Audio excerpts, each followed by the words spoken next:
Hello student. हम लोग class 10th के अंतर्गत राजनीति विज्ञान देख रहे थे और राजनीति विज्ञान के अंतर्गत अध्याय 2 को देख रहे थे। अध्याय 2 क्या है? संघवाद। संघवाद।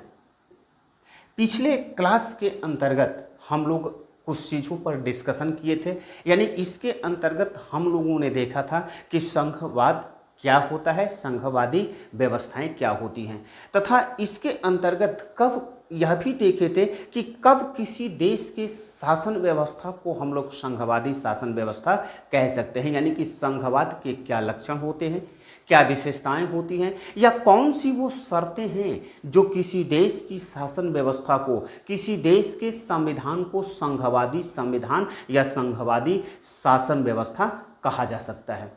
तो हम लोग संघवाद के लक्षण देख रहे थे, विशेषताएं देख रहे थे। इसके अंतर्गत हम लोगों को यह देखना है इस आज की क्लास के अंतर्गत कि क्या भारत जो संघवाद के लक्षण हैं, जो संघवादी शासन व्यवस्था के लक्षण हैं, उस प्रकार की संघवादी शासन व्यवस्था का लक्षण भारतीय संविधान के अंतर्गत, भारतीय शासन व्यवस्था के अंतर्गत दिखाई देता है अथवा नहीं। यानी कहने का अर्थ यह है कि जो संघवाद का लक्षण जो हम लोगों ने पिछले क्लास के अंतर्गत डिस्कशन किए थे, क्या वह संघवाद के लक्षण भारतीय संघ के अंतर्गत दिखाई देता है अथवा नहीं। क्योंकि अगर जो भारत के जो संघवाद के लक्षण निर्धारित किए गए हैं, जो संघवाद की विशेषताएं निर्धारित की गई हैं, जो संघवाद की शर्तें निर्धारित की गई हैं, अगर भारत के संविधान या भारत की शासन व्यवस्था उन लक्षणों को परिपूर्ण करती हैं, तो भारत के संविधान को हम लोग संघात्मक संविधान तथा भारत की शासन व्यवस्था को हम लोग संघवादी शासन व्यवस्था कह सकते हैं, अन्यथा नहीं। तो हम लोगों को देखना है, यानी कि आज यह साबित करना है, आज प्रूफ करना है कि क्या हम भारत को एक संघवादी शासन व्यवस्था वाला देश कह सकते हैं अथवा नहीं, या भारतीय संविधान को संघात्मक संविधान कह सकते हैं अथवा नहीं। यानी हम लोगों को देखना है कि क्या भारत एक संघवादी देश है, संघवादी देश है। तो इसको देखने के लिए, या कहें कि इस चीज को कि भारत एक संघवादी देश है अथवा नहीं है, हमको क्या देखना होगा कि संघवाद का जो लक्षण है, संघवाद की जो विशेषता है, क्या उस प्रकार की विशेषता, उस प्रकार के लक्षण भारत के संविधान के अंतर्गत या भारत की शासन व्यवस्था के अंतर्गत उस प्रकार के लक्षण दिखाई देते हैं अथवा नहीं देते हैं। तभी हम सिद्ध कर सकते हैं कि भारत को एक संघात्मक शासन व्यवस्था वाला देश कह सकते हैं अथवा नहीं कह सकते हैं। तो देखिए, भारत का जो संघवाद है, या कहें कि भारतीय जो संघवाद का निर्माण किया गया है, भारत में जिस संघवाद का निर्माण किया गया है, वह क्या है? वह विश्व का एक अनोखा संघवाद है, विश्व का एक अनोखा संघवाद है। क्यों है संघवाद है? वह क्यों विश्व का एक अनोखा संघवाद का निर्माण करता है? तो देखिए, यहां पर हम यह कह सकते हैं कि जो भारत का संघवाद है वह संयुक्त राज्य अमेरिका के तरह संघवाद का निर्माण नहीं करता है। क्यों नहीं करता है? तो अगर संयुक्त राज्य अमेरिका की बात किया जाए, संयुक्त राज्य अमेरिका की बात किया जाए, तो संयुक्त राज्य अमेरिका में जो संघवाद का निर्माण हुआ है वह किस आधार पर हुआ है? संविदा के आधार पर हुआ है। तथा संयुक्त राज्य अमेरिका के जो संघवाद है उसका लक्षण यह भी है कि जो संविदा पर संयुक्त राज्य अमेरिका के अमेरिकी संघ के अंतर्गत जो राज्य शामिल हुए हैं वह क्या हो सकते हैं? वह संविदा की शर्तों को भंग होने, संविदा का मतलब होता है कॉन्ट्रैक्ट, संविदा की शर्तों को भंग होने के बाद वह क्या हो सकते हैं? वह अमेरिकी परिसंघ से अलग हो सकते हैं। लेकिन भारतीय संघ के अंतर्गत जितने भी राज्य शामिल हैं उन्हें वह भारतीय संघ से पृथक नहीं हो सकते हैं। तो भारत में जो संघवाद का निर्माण किया गया, तो भारत में संघवाद का निर्माण किस आधार पर किया गया? सहमति के आधार पर किया गया, सहमति के आधार पर किया गया। और सहमति के आधार पर जिन देशों में संघवाद का निर्माण किया जाता है, उन देशों के संघवाद से राज्यों को पृथक होने का कोई अधिकार नहीं होता है। तो इस बात को ध्यान में रखिएगा। और जहां तक भारतीय संघ की बात करें, भारतीय संघवाद की बात करें, उसकी तरफ हम बढ़ते हैं। तो भारत एक गुलाम राष्ट्र था, यानी आजाद होने से पूर्व वह क्या था? एक गुलाम राष्ट्र था। और वह किसका गुलाम था? तो ब्रिटेन का गुलाम था, ब्रिटेन का गुलाम था। और वह 1947 में आजाद हुआ, 15 अगस्त 1947। अगर हम ब्रिटेन की बात करें तो यहां पर ब्रिटेन क्या है? एक एकात्मक शासन व्यवस्था वाला देश है। हम एकात्मक शासन व्यवस्था किसको कहा जाता है, इसकी चर्चा करेंगे। एकात्मक शासन व्यवस्था उस देश की शासन व्यवस्था को कहा जाता है जहां पर केवल और केवल एक ही सरकार होती है, केंद्र सरकार होती है, तथा सारी की सारी शक्तियां क्या होती है? केंद्र के अंतर्गत निहित होती हैं। लेकिन इसके विपरीत जो संघवाद होता है, संघवाद के अंतर्गत एकात्मक शासन व्यवस्था के विपरीत व्यवस्था किया जाता है, विपरीत प्रावधान किया जाता है, तथा संघवाद के अंतर्गत संघ के साथ साथ राज्यों को भी स्थापित किया जाता है और उनमें क्या होता है? शक्तियों का विभाजन होता है। तो जो ब्रिटेन था वह क्या था? एकात्मक शासन व्यवस्था वाला देश था। और भारत में जो विधि का विकास हो रहा था वह किसके अधीन हो रहा था? तो वह ब्रिटेन के अधीन हो रहा था। लेकिन 15 अगस्त सन 1947 को जब भारत आज़ाद हुआ तो वह ब्रिटेन जैसे एक एकात्मक शासन व्यवस्था वाले देश से आज़ाद हुआ। और आज़ाद होने के बाद वह क्या चाहता था? वह एक संघ का निर्माण करना चाहता, परिसंघ का निर्माण करना चाहता था। क्यों करना चाहता था? इसलिए करना चाहता था क्योंकि भारत एक विशाल जनसंख्या वाला देश है तथा भारत में सांस्कृतिक, भौगोलिक, भाषाई, धार्मिक, जातीय विविधता पाई जाती है। यानी कि भारत क्या है? एक विविधताओं वाला देश है। और जहाँ पर सांस्कृतिक विविधता की बात किया जाए, भाषाई विविधता की बात किया जाए, धार्मिक विविधता की बात किया जाए, भौगोलिक विविधता की बात किया जाए, तमाम तरह की ये विविधताएं पाई जाती हैं। इन विविधताओं के बीच में वह क्या चाहता था? वह सभी लोगों को सत्ता में साझेदार बनाना चाहता था। और यही कारण है कि भारत क्या चाहा? कि भारत एक परिसंघ का निर्माण किया, परिसंघ का निर्माण किया, यानी परिसंघ को ही संघवाद कहा जाता है, संघवाद का निर्माण किया। लेकिन सबसे बड़ी चीज़ क्या थी? सबसे बड़ी चीज़ यह था कि भारत के संविधानवेत्ता यह भी चाहते थे कि हम भौगोलिक, सांस्कृतिक, भाषाई और जातीय विविधता के आधार पर एक संघ का निर्माण करें जिसमें सभी लोगों को सत्ता में साझेदार बनाने का अवसर हम उपलब्ध कराएं। लेकिन उसके साथ यह भी चाहता था कि वह किस चीज़ का निर्माण करे? अखंड भारत का निर्माण करें, अखंड भारत का निर्माण करें। क्यों करें? क्योंकि हम देख चुके हैं कि जब 15 अगस्त 1947 में भारत आज़ाद हुआ तो आज़ाद भारत किस प्रकार की समस्याओं, किस प्रकार की चुनौतियों को झेल रहा था। तो अगर आज़ाद होने से पूर्व की हम बात करें तो वह 1947 में भारत का विभाजन हो गया था, भारत का विभाजन हुआ था।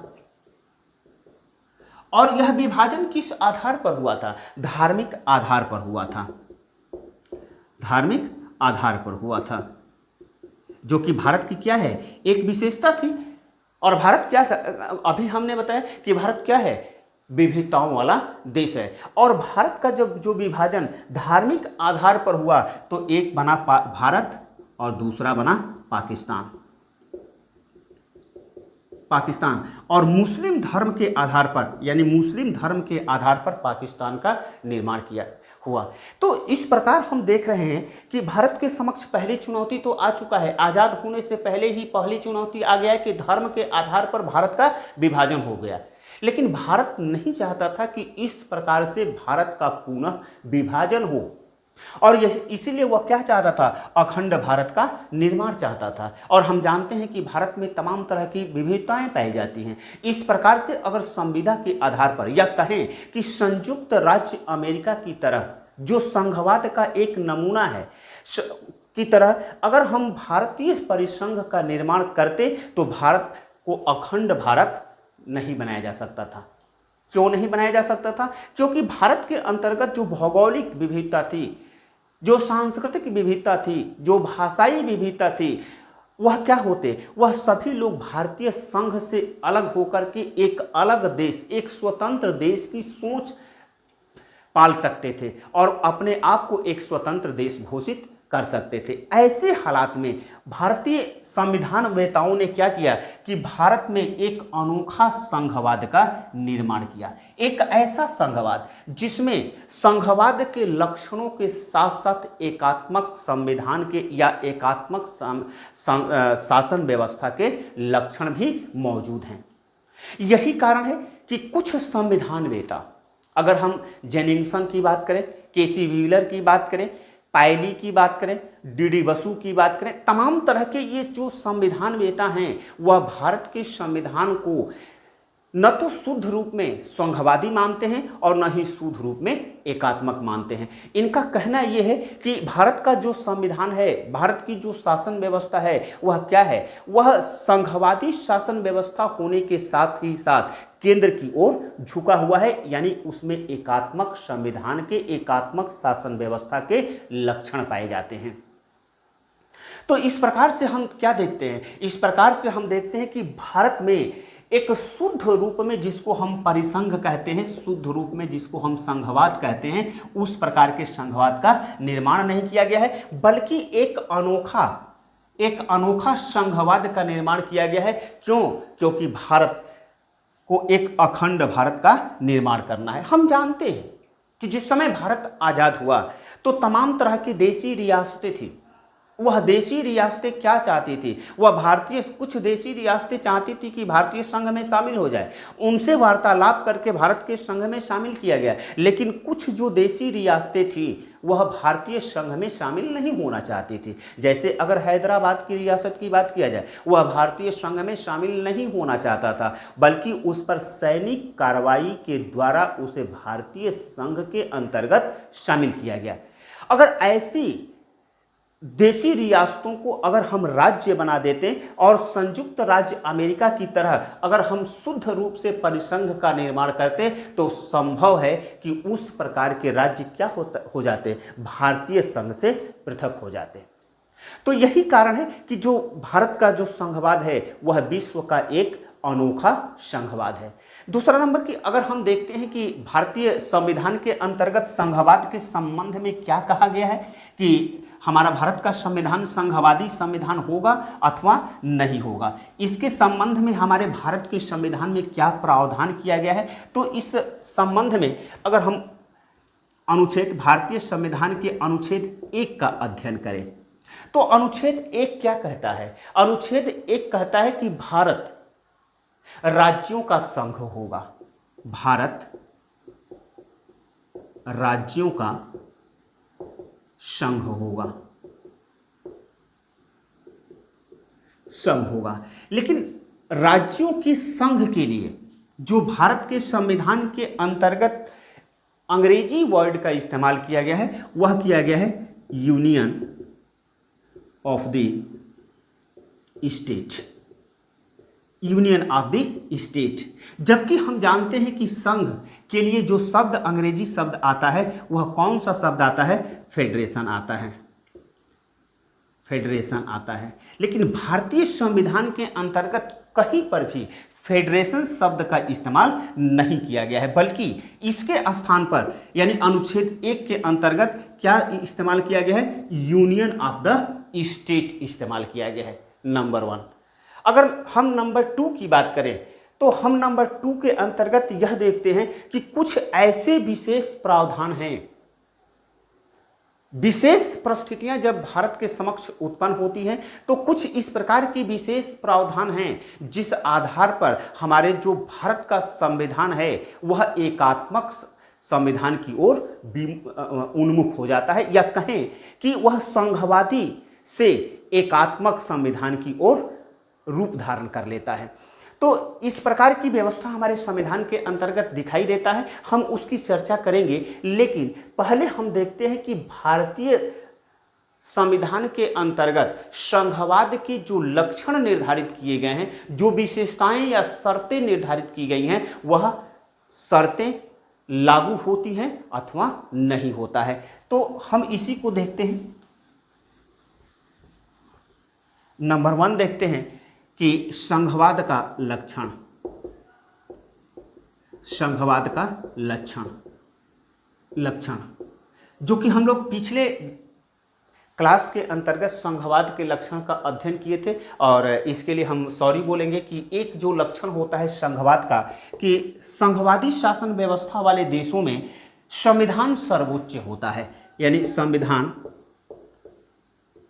सर्वोच्च होता है। अगर हम इस लक्षण की चर्चा करें, इस लक्षण को देखें कि क्या भारतीय संघ के अंतर्गत यह जो पहला लक्षण है कि संघात्मक शासन व्यवस्था वाले देशों में, संघात्मक शासन व्यवस्था वाले देशों में संविधान सर्वोच्च होता है, तो क्या भारतीय संघ के अंतर्गत जो भारत का संविधान है, क्या वह सर्वोच्च विधि है अथवा नहीं है? तो इस संबंध में यह कहा जाता है कि भारत का जो संविधान है वह क्या है? सर्वोच्च है। क्योंकि जो केंद्र है, जो राज्य हैं, जिस भी विधि का निर्माण करती हैं, किसी भी प्रकार की विधि का निर्माण करती हैं, वह भारतीय संविधान के प्रावधानों के अनुरूप होना चाहिए, भारतीय संविधान के विरोध में नहीं होना चाहिए। कहने का अर्थ यह है कि जो भी संघ के द्वारा, चाहे संघ को ही केंद्र कहा जाता है, केंद्र के द्वारा चाहे राज्य के द्वारा जो भी कानून का निर्माण किया जाता है, वह भारतीय संविधान की भावनाओं के अनुरूप होना चाहिए। वह भारत के संविधान के विरोध में नहीं पारित किया जा सकता है। अगर भारतीय संविधान के विरोध में किसी कानून का निर्माण किया जाता है, तो वह कानून क्या हो जाएगा? शून्य घोषित कर दिया जाएगा। तो इस प्रकार से हम क्या देखते हैं कि हमारे भारत में संविधान क्या है? सर्वोच्च है, और सभी शक्तियों का स्रोत क्या है? जनता को बनाया गया है, और संविधान ही के अंतर्गत ही सभी शक्तियों के स्रोत के संबंध में विशेष प्रावधान किए गए हैं। अगर हम नंबर 2 की बात करें, दोहरे स्तर की सरकार, दोहरे स्तर की सरकार, यह भी क्या है? संघात्मक शासन व्यवस्था का एक लक्षण है। संघात्मक शासन व्यवस्था वाले देशों के अंतर्गत दोहरे स्तर की सरकारों का निर्माण किया जाता है, यानी संघ के साथ साथ राज्य सरकारों को भी स्थापित किया जाता है। तो क्या भारत में इस प्रकार के प्रावधान हैं? तो हम कह सकते हैं हाँ, क्योंकि भारतीय परिसंघ के अंतर्गत संघ के साथ साथ राज्यों को भी स्थापित किया गया है। और अगर वर्तमान समय में कहें, तो वर्तमान समय में भारतीय संघ के अंतर्गत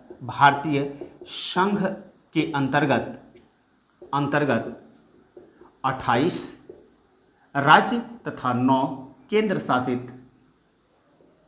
शासित प्रदेश शामिल हैं। यानी दूसरे अगर लक्षण की बात किया जाए, तो दूसरा लक्षण जो दोहरे स्तर की सरकार की बात आती है कि संघ यानी केंद्र के साथ राज्य को भी स्थापना किया जाता है। तो भारतीय संघ के अंतर्गत, भारतीय परिसंघ के अंतर्गत केंद्र के साथ साथ राज्यों को भी स्थापित किया गया है। और जैसा कि हमने कहा कि अगर वर्तमान समय की बात किया जाए, तो वर्तमान समय में 28 राज्य तथा 9 केंद्र शासित प्रदेश स्थापित किए गए हैं। तो इस प्रकार से अगर हम बात करें, तो इस प्रकार से हम देखते हैं कि भारत के जो संघात्मक शासन व्यवस्था का जो दूसरा लक्षण है, दोहरे स्तर की सरकार होनी चाहिए, वह भी क्या होती है? भारतीय संघ के अंतर्गत, भारतीय परिसंघ के अंतर्गत परिपूर्ण होती है। अगर तीसरे लक्षण की बात करें, तो शक्तियों का विभाजन, यानी इस इसका अर्थ यह होता है कि जो संघात्मक शासन व्यवस्था वाले देश होते हैं जिसमें दोहरी सरकार होती है, यानी केंद्र के साथ राज्य होते हैं, उनके मध्य क्या होती है, चाहे वित्तीय शक्तियों की बात किया जाए चाहे विधायी शक्तियों की बात किया जाए, यानी वित्तीय शक्तियां चाहे विधायी शक्तियों की बात किया जाए, विधायी शक्तियों की बात किया जाए, वह शक्तियां क्या होती हैं, विभाजित होती हैं। तभी वह क्या निर्माण करता है, संघात्मक शासन व्यवस्था का निर्माण करता है। तो क्या यह तीसरा जो संघवाद का लक्षण है, क्या भारत के संबंध में यह तीसरा लक्षण, तीसरी शर्त क्या पूर्ण होती है अथवा नहीं पूर्ण होती है? आइए इसको देखते हैं। तो इसके अंतर्गत हम पाते हैं कि भारत में जो केंद्र के साथ साथ राज्यों को स्थापित किया गया है, उनके मध्य में क्या किया गया है, शक्तियों को विभाजित किया गया है। चाहे वित्तीय शक्तियों की बात किया जाए चाहे विधायी शक्तियों की बात किया जाए, यह वित्तीय और विधायी शक्तियों को विभाजित किया गया है। कैसे विभाजित किया गया है? अगर संविधान की 7वीं अनुसूची की बात करें, 7वीं अनुसूची की बात करें तो संविधान की 7वीं अनुसूची के अंतर्गत संघ यानी केंद्र और राज्यों के बीच में विधायी शक्तियों का विभाजन किया गया है, और केंद्र तथा राज्य के बीच जो विधीय शक्तियों को विभाजित करने के लिए 3 प्रकार की सूचियों का निर्माण किया गया है। 3 प्रकार की सूचियों का निर्माण किया गया है। अगर नंबर 1 की बात करें तो संघ सूची, नंबर 2 की बात करें राज्य सूची तथा नंबर 3 समवर्ती सूची। संविधान की 7वीं अनुसूची के अंतर्गत जो संघ सूची का निर्माण किया गया है, एक मिनट, जो संघ सूची का निर्माण किया गया है वह क्या है, वह इसके अंतर्गत जिन विषयों का उल्लेख किया गया है, यानी संघ सूची के अंतर्गत जिन विषयों का उल्लेख किया गया है उस पर केवल और केवल कानून बनाने का अधिकार केंद्र सरकार को है। यानी संघ सूची के अंतर्गत जितने भी विषय हैं उन विषयों पर राज्य कानून नहीं बना सकता है। केवल और केवल उस पर कानून कौन बनाएगा, तो उस पर कानून केवल केंद्र सरकार ही बनाएंगे।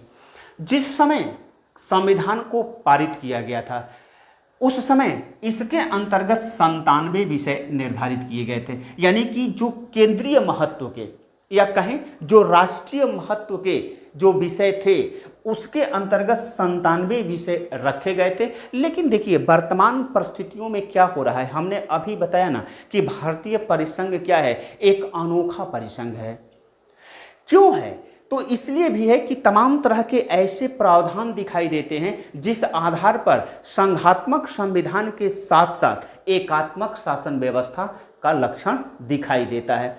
अब केंद्र सरकार को मजबूत स्थिति प्रदान करने के लिए जो राज्य सूची के विषय है या समवर्ती सूची के विषय है उसमें से कुछ विषयों को उठा करके वह संघ सूची के अंतर्गत रखा जा रहा है। और यही कारण है कि जिस समय संविधान लागू हुआ था उस समय संघ सूची के अंतर्गत 97 विषय शामिल थे, लेकिन अब इस समय कितने विषय शामिल हैं? 100 विषय इसके अंतर्गत शामिल हैं। ध्यान रखिएगा कि इस पर जो उदाहरण है उससे बहुविकल्पी का प्रश्न पूछता है। अगर संघ सूची में शामिल हम विषयों की बात करें कि कौन से विषय इसके अंतर्गत शामिल हैं, तो अगर हम बात करें तो हमने कहा ना कि जो केंद्रीय महत्व के विषय हैं, अगर प्रतिरक्षा की बात किया जाए, बैंकिंग की बात किया जाए,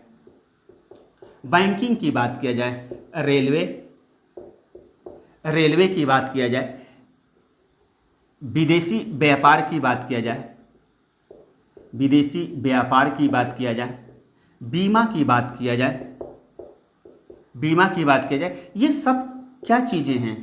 ये केंद्र सरकार यानी कि संघ सूची के अंतर्गत शामिल है। और इन सब विषयों पर कानून बनाने का अधिकार किसको है? तो कानून बनाने का अधिकार केंद्र को है। ध्यान रखिएगा, इस पर से बैंकिंग और बीमा के संबंध में बहुविकल्पी के अंतर्गत प्रश्न पूछ चुका है कि जो निम्नलिखित में से कौन सा विषय संघ सूची के अंतर्गत शामिल है। तो राज्य सूची के 3 विषयों को देने के बाद बीमा को रख दिया, तो बीमा किसके अंतर्गत आता है, संघ सूची के अंतर्गत आता है। बैंकिंग किसके अंतर्गत आता है, संघ सूची के अंतर्गत आता है। प्रतिरक्षा किसके विषय किस सूची में शामिल है, तो वह संघ सूची में शामिल है। रेलवे किस सूची में शामिल है, तो वह क्या है, संघ सूची में। विदेशी व्यापार किस सूची में शामिल है, तो वह भी संघ सूची में शामिल है। तो इस तरह से जो संघ सूची में शामिल विषय हैं उन पर केंद्र की सरकारें कानून का निर्माण करती हैं, उस पर राज्य सरकारों को कानून बनाने का कोई अधिकार नहीं है। ठीक उसी प्रकार से अगर हम दूसरे की बात करें, यानी कि राज्य सूची की बात करें, तो राज्य सूची जो संविधान की 7वीं अनुसूची के अंतर्गत जो 3 विषयों को निर्धारित किया गया है, यानी संघ सूची, राज्य सूची तथा समवर्ती सूची, उनमें से एक क्या है, संघ राज्य सूची है। राज्य सूची वह सूची है, या कहें कि एक ऐसी सूची होता है जिस पर कानून बनाने का अधिकार राज्य को होता है। यहां पर हम केवल शब्द का इस्तेमाल नहीं कर सकते।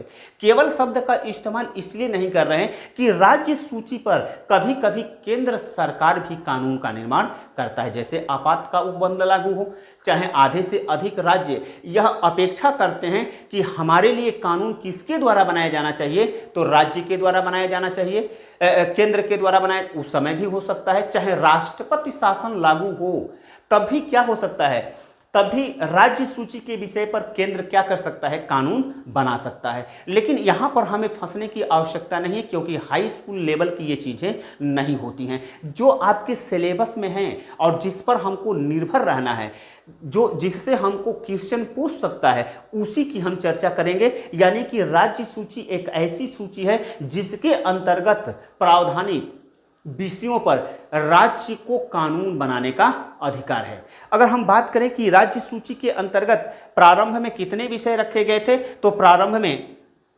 इसमें 66 विषय रखे गए थे, जो कि प्रारंभ में इसमें 66 विषय शामिल थे, लेकिन इस समय कितने हैं, 59 विषय शामिल हैं। अभी हमने संघ सूची के पढ़ा रहे थे, उसी समय मैं बताया था कि क्या किया जा रहा है, केंद्र को शक्ति प्रदान किया जा रहा है, यानी केंद्र को शक्तिशाली बनाया जा रहा है, और राज्य सूची से कुछ विषयों को उठा करके या तो समवर्ती सूची में रखा जा रहा है या फिर केंद्र सूची में, संघ सूची के अंतर्गत रखा जा रहा है। क्योंकि अगर संघ की बात करें तो 97 से क्या हो गया, 100 हो गया, और राज्य सूची में 66 से कितना हो गया, 59 हो गया। अब समवर्ती सूची के अंतर्गत भी ऐसा ही हम लोग उल्लेख पाएंगे कि समवर्ती सूची के अंतर्गत कितना विषय था, 47 विषय था, लेकिन इस समय में कितने विषय हैं, 52 विषय हैं। तो ये देखिए कि जो शक्तियों को विभाजित किया गया है, तो शक्तियों को विभाजित किया गया है, तो संघ सूची क्या हो गया, बढ़ गया, समवर्ती सूची क्या हो गया, बढ़ गया, और राज्य सूची क्या हो गया, वह घट रहा है। तो इस प्रकार के अगर प्रावधानों की बात करें तो इस प्रकार के प्रावधान हमारे भारत में मिल रहे हैं। अगर हम कहें उदाहरण की बात करें कि राज्य सूची में कौन से विषय शामिल हैं, तो इसको यहीं पर शामिल कर लेते हैं, क्योंकि इसके जो उदाहरण होते हैं उसी से बहुविकल्पी के प्रश्न पूछे जाते हैं। तो अगर हम कहें शिक्षा की बात करें, शिक्षा की बात करें, पुलिस की बात करें, कृषि की बात करें, कृषि की बात करें, वाणिज्य की बात करें, शिक्षा नहीं,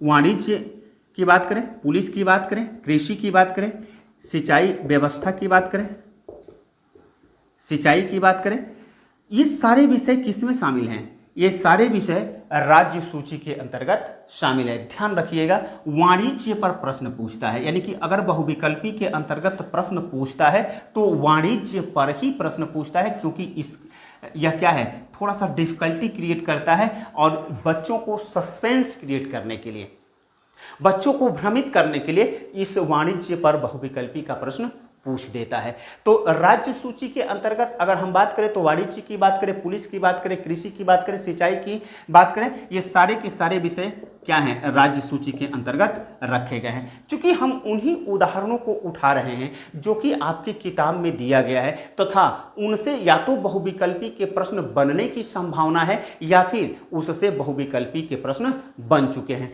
जैसा कि हमने कहा कि वाणिज्य की यदि बात करें तो वाणिज्य पर एक बार क्वेश्चन बन चुका है, तो इसीलिए यहां पर वाणिज्य को हमने रख लिया। तो पुलिस है, व्यापार है, इसको अंतर्गत व्यापार भी आता है, व्यापार भी किसके अंतर्गत आता है, राज्य सूची के अंतर्गत शामिल है। तो इतना उदाहरण याद कर लेंगे तो इससे बहुविकल्पी का काम हो जाएगा। वाणिज्य की बात करें, पुलिस की बात करें, कृषि की बात करें, सिंचाई की बात करें, चाहे व्यापार की बात करें, यह क्या है, किस सूची के अंतर्गत शामिल है, तो वह राज्य सूची के अंतर्गत शामिल है।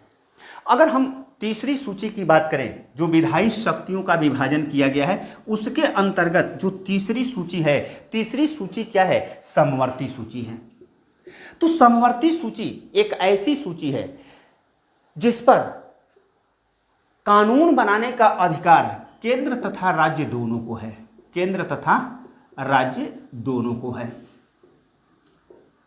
यानी कहने का अर्थ है कि समवर्ती सूची में शामिल विषयों पर ध्यान रखिएगा, इस पर कभी कभी लघु उत्तरी क्वेश्चन पूछता है, समवर्ती सूची के विषय में आप क्या जानते हैं, तो उस हिसाब से हमने नोट्स जो लिखे हैं उसको उसमें लिख दिए हैं। लेकिन इसके अंतर्गत इंपॉर्टेंट चीज क्या होता है उस चीज पर हम चर्चा कर लेते हैं। यानी कि समवर्ती सूची के अंतर्गत कानून बनाने अंतर्गत तो शामिल विषय पर समवर्ती सूची के अंतर्गत शामिल विषयों पर कानून बनाने का अधिकार केंद्र तथा राज्य दोनों को है। यानी कि समवर्ती सूची के अंतर्गत शामिल विषयों पर केंद्र तथा राज्य दोनों ही कानून का निर्माण कर सकते हैं। अंतर क्या है?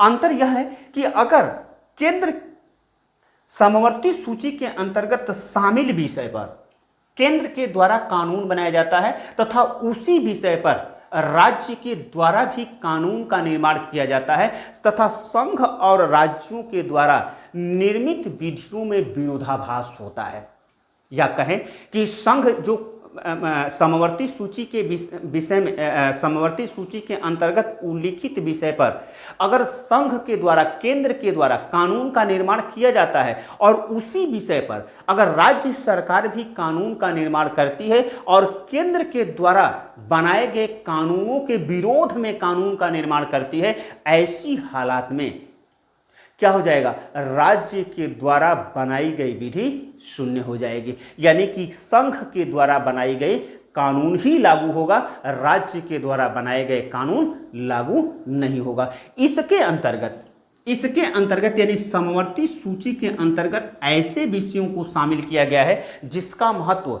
न केवल क्षेत्रीय है बल्कि उसका महत्व राष्ट्रीय भी है। अगर इसके अंतर्गत कहा जाए कि इसके अंतर्गत कौन कौन से विषय को रखा गया है, तो उदाहरण के तो अभी हमने बताया कि इसके अंतर्गत कितने विषय शामिल हैं, तो पहले इसमें 47 विषय शामिल थे, लेकिन वर्तमान समय में इसमें 52 विषय शामिल हैं। इससे भी कभी कभी बहुविकल्पी का प्रश्न पूछता है, तो तीनों को याद रखिएगा कि संघ सूची के अंतर्गत पहले 97 विषय था, अब 100 विषय है, तथा राज्य सूची के अंतर्गत जो पहले 66 विषय था लेकिन अब कितने हैं, 59 विषय शामिल हैं। अगर समवर्ती सूची की बात की जाए तो समवर्ती सूची के अंतर्गत पहले यानी जिस समय संविधान लागू हुआ उस समय 47 विषय शामिल था, लेकिन प्रेजेंट टाइम में यानी कि वर्तमान समय में उसमें 52 विषय शामिल हैं। अगर उदाहरण की बात की जाए तो शिक्षा की बात की जाए, शिक्षा समवर्ती सूची में शामिल है। शिक्षा की बात की जाए, चाहे विद्युत की बात की जाए, विद्युत की बात किया जाए, चाहे मजदूर संघ की बात किया जाए, मजदूर संघ की बात किया जाए, विवाह की बात किया जाए,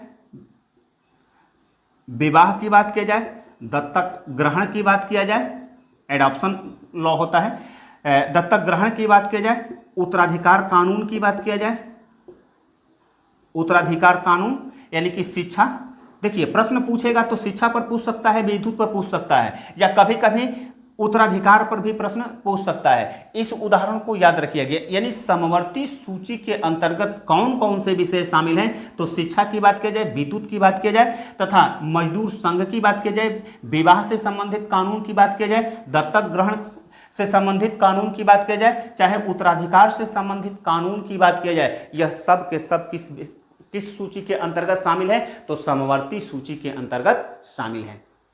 तो इस प्रकार से क्या किया गया है, जो संघवाद का एक तीसरा लक्षण है शक्तियों का विभाजन, भारत में भी शक्तियों को विभाजित किया गया है, यानी केंद्र और राज्य के मध्य वित्तीय तथा विधायी दोनों ही प्रकार की शक्तियों को विभाजित किया गया है। संविधान की 7वीं अनुसूची के अंतर्गत विधायी शक्तियों को विभाजित करते हुए 3 सूचियों का निर्माण किया गया है, संघ सूची, राज्य सूची और समवर्ती सूची।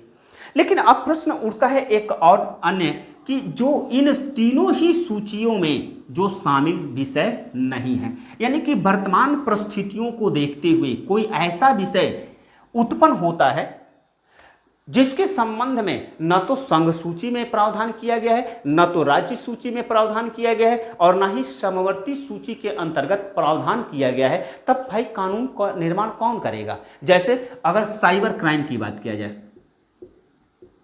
साइबर क्राइम की बात किया जाए, साइबर क्राइम की बात किया या कंप्यूटर से संबंधित कानून की बात किया जाए, वह किसके द्वारा बनाया जाएगा, क्योंकि यह जिस समय संविधान का निर्माण किया जा रहा था उस समय इस प्रकार के विषय नहीं थे। वर्तमान परिस्थितियों में कंप्यूटर का विकास हुआ और कंप्यूटर के विकास होने के साथ साथ साइबर क्राइम आया और साइबर क्राइम के संबंध में कानून कौन बनाएगा, राज्य बनाएगा या केंद्र बनाएगा। तो इस ऐसे शक्तियों को हम लोग अवशिष्ट शक्तियां कहते हैं, अवशिष्ट शक्तियां कहते हैं, अवशिष्ट शक्तियां कहते हैं। और भारतीय संविधान के अंतर्गत यह प्रावधान किया गया है कि जो अवशिष्ट शक्तियां हैं वह किस में निहित होंगी, तो केंद्र में निहित होगी, केंद्र में निहित होंगी। कहने का अर्थ है कि जो राज्य सूची में शामिल नहीं है, संघ सूची में शामिल नहीं है, समवर्ती सूची में शामिल नहीं है, वह क्या है, अवशिष्ट शक्तियां हैं। और उस अवशिष्ट शक्तियों पर, अवशिष्ट विषय पर कानून बनाने का अधिकार किसको है, तो केंद्र को है, राज्य को नहीं है। तो इस बात को ध्यान रखिएगा, क्योंकि इससे भी बहुविकल्पी का प्रश्न पूछता है कि अवशिष्ट शक्तियां निम्नलिखित में से किस में शामिल हैं। तो 2 ही ऑप्शन करेक्ट होते, 2 ही ऑप्शन बढ़िया ऑप्शन है कि संघ या राज्य या संघ और राज्य दोनों। तो 3 ऑप्शन होता है, या कह सकता है कि उपरोक्त में से कोई नहीं, ये चौथा ऑप्शन हो सकता है। लेकिन ध्यान रखिएगा कि अवशिष्ट शक्तियां किस में निहित हैं, तो अवशिष्ट शक्तियां केंद्र सरकार में निहित हैं, संघ की सरकार में निहित है। अवशिष्ट शक्तियों पर कानून बनाने का अधिकार राज्य को नहीं है, राज्य को नहीं है। तो मैं यहां पर स्पष्ट रूप से लिख दिया हूं, इससे बहुविकल्पी का प्रश्न बनने की संभावना होता है। अब चौथे शर्त की तरफ बढ़ते हैं, यानी संघवाद का जो चौथा लक्षण होता है, चौथा लक्षण लिखित संविधान। लिखित संविधान, देखिए इसके साथ साथ में आपको संघवाद के लक्षण और विशेषता का भी रिवीजन हो जाएगा। इस बात को ध्यान रखिए, और जितने इस लेसन को समझने का प्रयास करेंगे, याद करने की आवश्यकता नहीं पड़ेगा। तो मेरा काम है समझाना और आपका काम है समझना। अगर समझते हैं, बेटर तरीके से समझते हैं, तो बेटर तरीके से आपका माइंड में कॉन्सेप्ट क्लियर होगा, और कॉन्सेप्ट क्लियर होगा तो नो डाउट आप लिख ले जाएंगे। याद करने की क्या आवश्यकता है, सब कुछ याद नहीं किया जा सकता है, ये सोशल साइंस है। लिखित संविधान, यानी कहने का अर्थ है कि संघवादी शासन व्यवस्था वाले देशों में जो संविधान होता है वह लिखित होता है, अलिखित नहीं हो सकता। तो आपका यह सवाल हो सकता है कि क्या संविधान भी अलिखित होता है।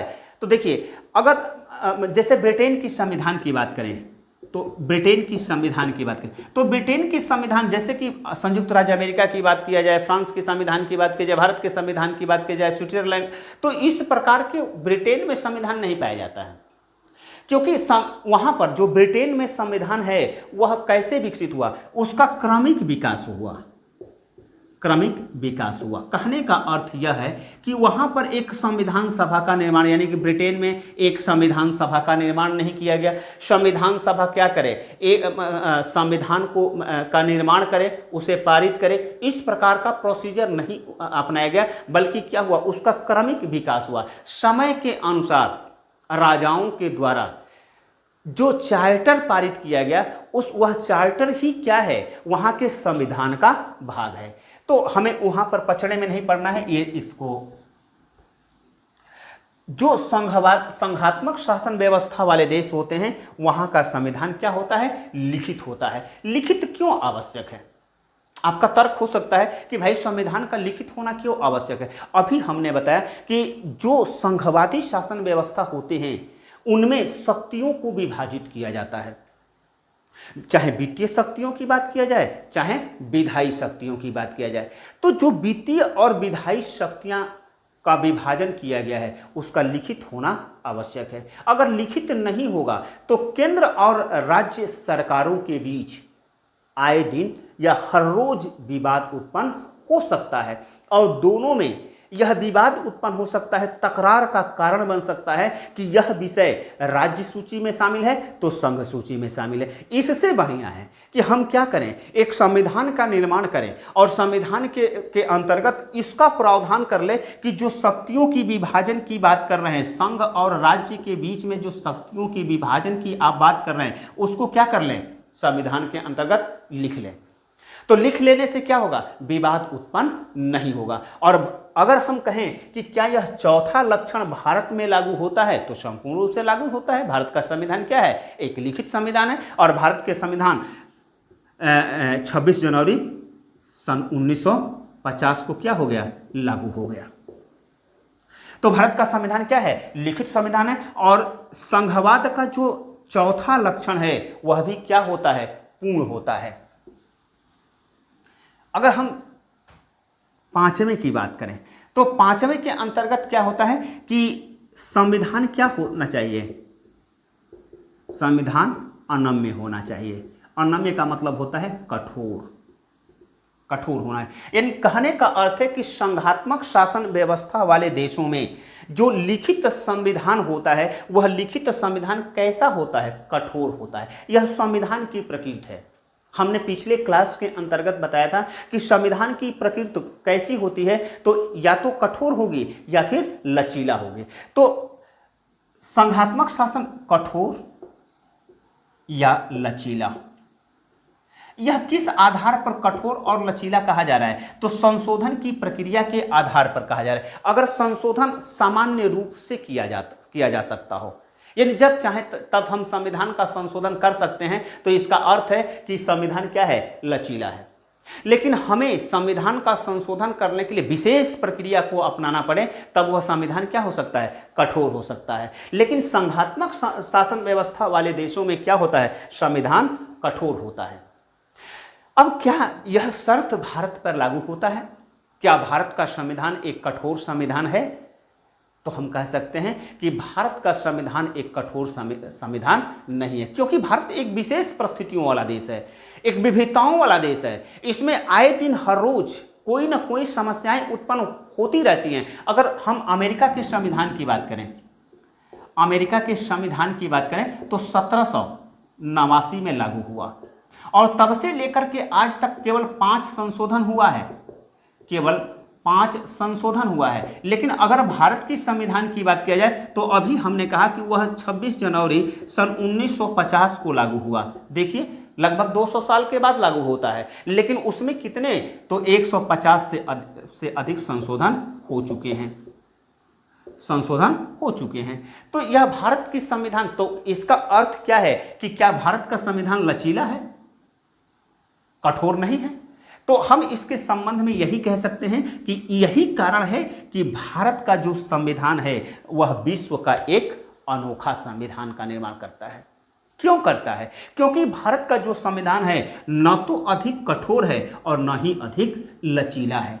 संविधान के कुछ प्रावधान को साधारण रीति से संशोधित किया जा सकता है। यानी कि अगर हम भारत के, देखिए ये सब चीज़ें आपको हाई स्कूल में जानने की आवश्यकता नहीं है, लेकिन आपके मन में अगर लॉजिक उत्पन्न होगा तब क्या करेंगे। तो इसीलिए हम समझाने का प्रयास कर रहे हैं कि भारत के यदि संविधान की बात किया जाए तो भारत का संविधान न तो अधिक कठोर है और ना ही अधिक लचीला है। क्यों है? तो भारत के संविधान में संशोधन करने के लिए 3 प्रक्रियाएं निर्धारित की गई है। एक साधारण बहुमत से, दूसरा विशेष बहुमत से और तीसरा राज्यों की अनुशंसा पर। तो यह 3 जो प्रोसीजर निर्धारित किया गया है वह तीनों प्रोसीजर क्या है, भारत के संविधान के अंतर्गत लागू होता है। यानी कहने का अर्थ है कि समय के अनुसार भारत का संविधान क्या भी है, कठोर भी है और लचीला है। इसीलिए तो भारत के संविधान को एक अनोखा संविधान कहा जाता है। अगर हम 6वें लक्षण की बात करें, 6वें लक्षण शायद नीचे दिखाई न दे रहा हो, ठीक। 6वें अगर लक्षण की बात करें तो स्वतंत्र न्यायपालिका, स्वतंत्र न्यायपालिका। तो क्या भारत में एक स्वतंत्र न्यायपालिका है?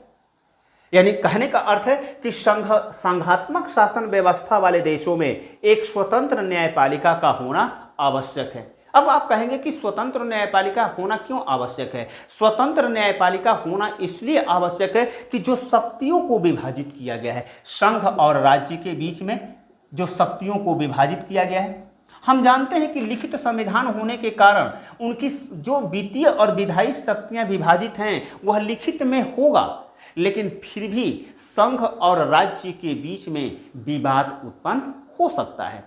अगर विवाद उत्पन्न होता है तब क्या, तब कौन उसका निर्णय करेगा? तो इसके लिए स्वतंत्र न्यायपालिका का होना आवश्यक है। स्वतंत्र न्यायपालिका ही संघ और राज्यों के बीच में उत्पन्न होने वाले विवादों का अंतिम समाधान कर सकती है, यानी उस पर फैसला सुना सकती है। तो अगर स्वतंत्र न्यायपालिका नहीं है और संघ के अधीन है तो पता चलेगा कि संघ के पक्ष में वह फैसला दे देगी, अगर राज्य के अधीन है तो वह राज्य के पक्ष में फैसला दे देगी। और यही कारण है कि यहाँ पर क्या होनी चाहिए? स्वतंत्र न्यायपालिका होना चाहिए। तो संघवादी शासन व्यवस्था वाले देशों का यह एक लक्षण होता है कि संघवादी शासन व्यवस्था वाले देशों में एक स्वतंत्र न्यायपालिका होती है। तो क्या यह जो 6वां लक्षण है भारत के संबंध में लागू होता है अथवा नहीं होता है? तो अगर भारतीय संघ की बात करें तो भारतीय संघ के अंतर्गत यह 6वां लक्षण भी लागू होता है, क्योंकि भारत में एकीकृत न्याय प्रणाली को स्थापित किया गया है। एकीकृत न्याय प्रणाली को स्थापित किया गया है। इसके अंतर्गत उच्चतम न्यायालय,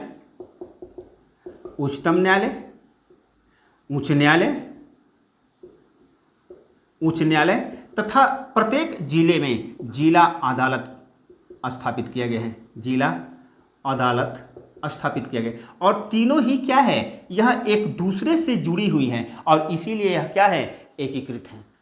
भारत की अगर न्यायपालिका की बात किया जाए तो विश्व की सबसे शक्तिशाली अगर न्यायपालिका की जब बात होती है तो वह भारत की न्यायपालिका की बात होती है। और यहाँ पर जो भी संघ और राज्यों के मध्य जो भी विवाद उत्पन्न होता है वह स्वतंत्र रूप से निर्णित किया जाता है। तो इस प्रकार से हम अगर देखें तो भारतीय जो संघ है वह क्या है, एक परिसंघ है, यानी कि संघात्मक संविधान के जितने भी लक्षण निर्धारित किए गए हैं सभी के सारे लक्षण भारत के अंतर्गत दिखाई देते हैं। और इस आधार पर हम कह सकते हैं कि भारत का संघ क्या है, एक संघात्मक शासन व्यवस्था वाला देश है। लेकिन जैसा कि हमने चर्चा किया इसमें एकात्मक शासन व्यवस्था के लक्षण भी पाए जाते हैं।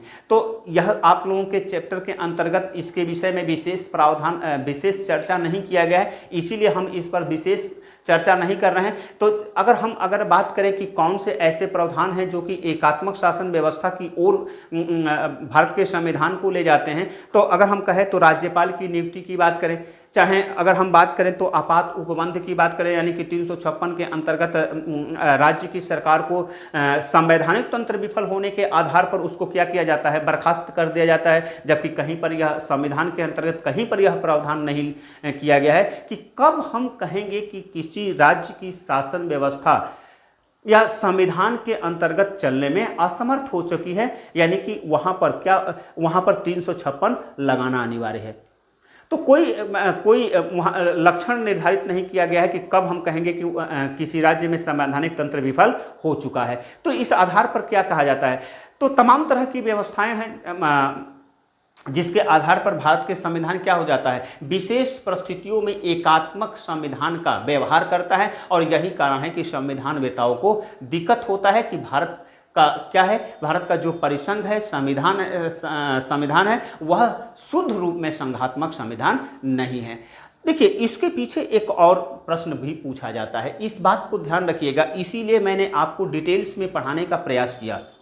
इसके अंतर्गत यह भी पूछा जाता है, कभी कभार पूछा जाता है कि क्षेत्रीय दल के उदय होने के साथ, या कहें कि क्षेत्रीय दल जब मजबूत होना प्रारंभ किए या क्षेत्रीय दलों का विकास हुआ, तो हमारा भारतीय परिसंघ को कैसे प्रभावित किया, या हम कहें कि दूसरे शब्दों में कहें कि क्षेत्रीय दलों ने भारतीय परिसंघ को कैसे विकसित किया।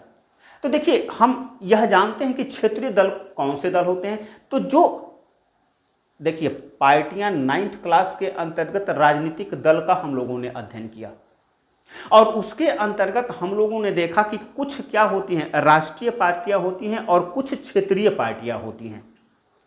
तो उसके लिए कुछ योग्यताएं निर्धारित किया गया है, कुछ शर्तें निर्धारित किया गया है कि किस पार्टी को हम लोग राष्ट्रीय पार्टी कहेंगे और किस पार्टी को हम लोग क्षेत्रीय पार्टी कहेंगे। ये 9th क्लास के अंतर्गत हम लोग पढ़े हैं। तो जो क्षेत्रीय पार्टी, यानी कि एक राष्ट्रीय पार्टी और एक क्षेत्रीय पार्टी, क्षेत्रीय पार्टी, जो क्षेत्रीय पार्टी या दल, अंग्रेजी शब्द है पार्टी, दल जो है, उसी की बात हो रहा है कि यानी कि क्षेत्रीय दलों के विकास ने भारत में संघात्मक शासन व्यवस्था को कैसे विकसित किया। तो देखिए, अगर हम बात करें तो जब 1950 को जब हमारा संविधान लागू हुआ, तो हम अभी देख रहे थे कि भारत क्या है, एक संघवादी देश है, इसमें संघवाद के लक्षण पाए जाते हैं, लेकिन विशेष परिस्थितियों में जब विशेष परिस्थितियां उत्पन्न होती हैं तो वह एकात्मक शासन व्यवस्था का रूप धारण कर लेता है। हम ये देख चुके हैं। तो जब 1950 में संविधान लागू हुआ, तो संविधान लागू जब हुआ तो भारत में देखा गया कि एक ही पार्टी की सरकार, संघ और राज्य दोनों में सरकार थी, यानी एक ही पार्टी की सरकार केंद्र में भी थी और राज्य में भी थी। ऐसे हालात में शक्तियों को लेकर के कभी विवाद उत्पन्न नहीं होता। क्यों उत्पन्न होगा? क्योंकि राज्य में भी सरकार एक ही पार्टी का, केंद्र में भी सरकार एक ही पार्टी में, दोनों में तालमेल रहता था और दोनों ही सरकारें आपस में कार्य करती रहती थी। इसमें शक्तियों को लेकर के किसी भी प्रकार का विवाद नहीं उत्पन्न होता था। विवाद उत्पन्न कब होना प्रारंभ हुआ? जब विवाद उत्पन्न तब होना प्रारंभ हुआ जब राज्य में केंद्र से भिन्न पार्टी की सरकारें बनना प्रारंभ हुई, यानी केंद्र में किसी अन्य पार्टी की सरकार तथा राज्य में किसी अन्य पार्टी की सरकार। तो ऐसी स्थिति में शक्तियों को लेकर के अभी हमने कहा ना कि भारत के संविधान के 7वीं अनुसूची के अंतर्गत संघ और राज्यों के बीच में विधायी शक्तियों का विभाजन किया गया है और संघ सूची, राज्य सूची तथा समवर्ती सूची का प्रावधान किया गया है। तो जो राज्य सूची है वह राज्य सूची पर जितने भी विषय हैं उस पर कानून बनाने का अधिकार किसको है? राज्य को है। लेकिन जब केंद्र में सरकार जिस पार्टी की थी उसी पार्टी की सरकार राज्य में भी थी तो कोई तकरार उत्पन्न नहीं हुआ, कोई विवाद उत्पन्न नहीं हुआ। लेकिन जब केंद्र में दूसरे दल की सरकार और राज्य में दूसरे दल की सरकार बनना प्रारंभ हुई तो आपस में शक्तियों को लेकर के तकरार उत्पन्न होना प्रारंभ हो गया। क्योंकि राज्य क्या चाहते हैं? अपने क्षेत्र में स्वतंत्रता चाहते हैं। वह अपने क्षेत्र में स्वतंत्रता तथा स्वायत्तता चाहते हैं ताकि वह क्या करें? स्वतंत्र रूप से कार्य कर सकें। अब ऐसे हालात में जब संघ और राज्यों के बीच में शक्तियों को लेकर के तकरार उत्पन्न होने लगा तो उसके लिए क्या हुआ? उसके लिए देखा गया कि 356 का प्रयोग किया जाने लगा। और हमारे भारत में 356 का बहुत ही ज़्यादा मिसयूज किया गया है और एक ही दिन में 8-8 सरकार, 5-5 राज्य सरकारों को बर्खास्त कर दिया गया। बर्खास्त क्यों किया गया? बर्खास्त सिर्फ इसलिए किया गया कि केंद्र में किसी अन्य पार्टी की सरकार है तथा राज्य में किसी अन्य पार्टी की सरकार है। आपको ध्यान रहे कि यह 356 क्या है, तो 356 राज्य में संवैधानिक तंत्र के विफल होने पर राज्य की सरकार को बर्खास्त करने की शक्तियां इसके अंतर्गत दिया गया है। यानी कि 356 के अंतर्गत यह प्रावधान किया गया है कि अगर राज्य में संवैधानिक तंत्र विफल हो जाए तो वहां की सरकार को, उस राज्य सरकार को बर्खास्त किया जा सकता है। और बर्खास्त कौन करता है? केंद्र सरकार करती है। तो लेकिन अभी हमने कहा कि संविधान के अंतर्गत यह नहीं कहा गया है कि कब किसी राज्य में हम यह मानेंगे कि उस राज्य में संवैधानिक तंत्र विफल हो गया है, कब। इस प्रकार का कोई प्रावधान संविधान के अंतर्गत नहीं किया गया है। तब क्या होने लगा? भारतीय परिसंघ के अंतर्गत यह देखा गया कि जब राज्य में किसी अन्य पार्टी की सरकार थी तथा केंद्र में किसी अन्य पार्टी की सरकार थी तो केंद्र ने क्या किया? 356 का दुरुपयोग करना प्रारंभ कर दिया और इस तरह से केंद्र की सरकार राज्य की सरकार को बर्खास्त करना प्रारंभ कर दिया। लेकिन 1990 के दशक आते आते यह परिस्थितियां परिवर्तित हो गई। यह परिस्थितियां परिवर्तित क्यों हुई? क्योंकि क्षेत्रीय स्तर पर क्षेत्रीय पार्टियां आई। क्षेत्रीय पार्टियां क्या करती थी? अपने अपने क्षेत्र में क्या मजबूत होती थी। अगर हम कहें कि जैसे कि अगर उत्तर प्रदेश की बात करें, हमको उदाहरण के रूप में लेना है, हमें पार्टी से कोई मतलब नहीं है, क्योंकि यहाँ पर हम आपको समझाना चाहते हैं कि क्षेत्रीय पार्टियों के उदय से, क्षेत्रीय पार्टियों के विकास से भारतीय परिसंघ कैसे मजबूत हुआ है। हम कहें अगर समाजवादी पार्टी की बात करें, बहुजन समाज पार्टी की बात करें या फिर बिहार की तमाम तरह की जो क्षेत्रीय पार्टियां हैं, चाहे यानी किसी भी स्टेट की जो क्षेत्रीय पार्टियां हैं, वह क्षेत्रीय पार्टियां क्या करती हैं? स्थानीय मुद्दों को उठाती हैं। राष्ट्रीय पार्टियां राष्ट्रीय मुद्दों को उठाती हैं तथा लेकिन क्षेत्रीय पार्टियां क्या करती है? क्षेत्रीय पार्टियां क्षेत्रीय मुद्दों को उठाती हैं और इसीलिए जो क्षेत्रीय मुद्दों को उठाती हैं तो क्षेत्र में उसको ज़्यादा जनमत प्राप्त होता है और यह क्षेत्रीय पार्टियां क्या होती हैं? मजबूत हो जाती हैं। 1990 के दशक आते आते यह देखा गया कि भारत में दो तरह की प्रवृत्तियां नजर आईं। भारत में नंबर 1 कि केंद्र की सरकार कमजोर होने लगी। केंद्र की सरकार क्यों कमजोर होने लगी? क्योंकि किसी भी पार्टी को स्पष्ट बहुमत नहीं मिलता था। उन्हें किस पर निर्भर रहना पड़ता था? तो क्षेत्रीय दल पर निर्भर रहना पड़ता था। पहला चीज। और दूसरा चीज कि क्षेत्रीय दल स्थानीय मुद्दों को लेकर के क्षेत्र में कार्य करते थे, जनता से संपर्क करते थे तथा जनता उन्हें मजबूत करती थी, यानी कि जनता उन्हें चुनती थी और यही कारण है कि वह क्या हो गई? शक्तिशाली हो गई। तो जो क्षेत्रीय पार्टियां शक्तिशाली हो गई और केंद्र की सरकार कमजोर होने लगी तो क्षेत्रीय पार्टियां केंद्र की सरकार में गठबंधन करने लगी। यानी केंद्र की मजबूरी हो गई, केंद्र की सरकार में जो भी पार्टियों का निर्माण किया गया, जो भी सरकार का निर्माण किया गया वह किस प्रकार की सरकार थी? गठबंधन की सरकार थी। और गठबंधन की सरकार की अपनी शर्त होती हैं। अगर कोई भी क्षेत्रीय दल जो गठबंधन की सरकार के अंतर्गत केंद्र की सरकार को सहयोग दे रहा है, समर्थन दे रहा है, और उसका किसी राज्य में सरकार भी है तो वह राज्य सरकार को बर्खास्त केंद्र सरकार नहीं करेगी और वहां पर लेकर के शक्तियों के विषय में कोई विवाद उत्पन्न नहीं होगा, क्योंकि वहां पर क्या होगा? केंद्र मजबूत नहीं होगा बल्कि राज्य मजबूत होंगे। जैसे इस समय की बात किया जाए, अब इस समय भी जो केंद्र की सरकार है वह गठबंधन की सरकार है, जनतांत्रिक हमें पार्टी से मतलब नहीं है। इस समय भी जो सरकार है वह गठबंधन की सरकार है और गठबंधन के अंतर्गत तमाम तरह की क्षेत्रीय जो पार्टियां हैं वह संघ के साथ यानी केंद्र की सरकार के साथ सहयोग कर रही हैं, गठबंधन की हैं। तो इस आधार पर क्या होगा? वह जो राज्य जिसका क्षेत्रीय दल वह केंद्र के साथ सहयोग कर रहा है, समर्थन कर रहा है, वह क्या हो जाएगा? मजबूत हो जाएगा, क्योंकि उनकी मांग को पहले प्राथमिकता दी जाएगी। और यही कारण है कि 1990 के दशक के बाद देखा गया कि जब गठबंधन का दौर चला और क्षेत्रीय जो दल थे वह अत्यधिक शक्तिशाली और मजबूत हो गए, तो ऐसे हालात में भारतीय परिसंघ में विकास हुआ और तथा राज्यों की शक्तियों को हनन करने की जो बात आती थी वह होना बंद हो गया। इसका सबसे सशक्त उदाहरण मिलता है कि 1999 में लास्ट बार बिहार की सरकार, ये उदाहरण है, कभी कभी उदाहरण भी पूछता है कि 1999 में बिहार सरकार, बिहार में उस समय राबड़ी देवी की सरकार थी, बिहार सरकार को बर्खास्त कर दिया गया। लेकिन हम जानते हैं कि जब भी 356 का प्रयोग किया जाएगा तो 356 के प्रयोग करने के प्रस्ताव को लोकसभा और राज्यसभा के द्वारा पारित होना आवश्यक है। लेकिन 1999 में जो केंद्र में सरकार थी उसका राज्यसभा में बहुमत नहीं था और यही कारण है कि उसे 25 दिन के अंतर्गत ही क्या कर दिया गया, वह जो 356 का लगाया गया था उसे वापस ले लिया गया। और तब से लेकर के ये कह सकते हैं कि यह क्या है, भारत में 356 के प्रयोग का अंतिम उदाहरण है। उसके बाद से लेकर के अभी आज तक भारत में 356 का प्रयोग नहीं किया गया है और इसके पीछे कारण क्या है, तो क्षेत्रीय दल को शक्तिशाली होना।